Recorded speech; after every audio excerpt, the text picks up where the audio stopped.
A 貨成品如電眼呃人妻15萬。高層啊、後生啊、靚仔啊咁樣。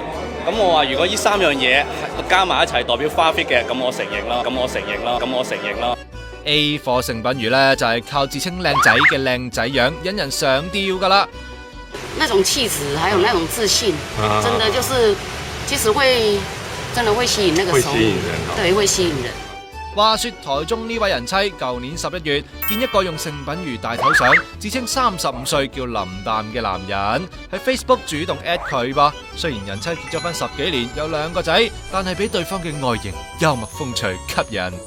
操大陸口音嘅林淡聲稱係香港海通國際證券集團 VIP 經理，又讚人妻靚女有氣質，仲慫恿佢離婚嫁俾自己，大家仲叫對方做老公老婆添。舊年12月，林淡約佢喺香港見面，但突然玩失蹤噃。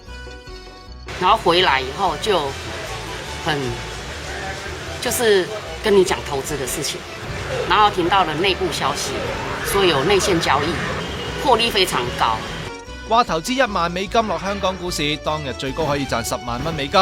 人妻俾佢氹到過2萬蚊美金去指定嘅工商銀行 account， 點知6日之後，一個自稱係海通證券嘅總裁打嚟，話人妻賺咗938萬港紙啊！不過要先交2% 手續費，唔可以喺賺咗嗰筆錢度扣。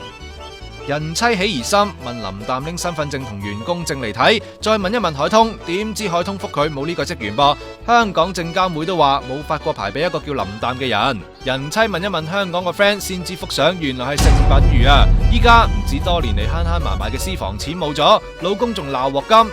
人妻已經向香港同台灣警方報咗警噶啦。成品如真身對無啦啦被拖落水都好無奈啊！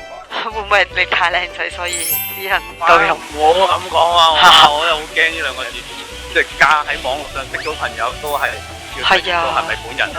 點解我哋更加要小心啦？眾所周知啊，網上嘅嘢真係唔可以盡信啊，要小心啊！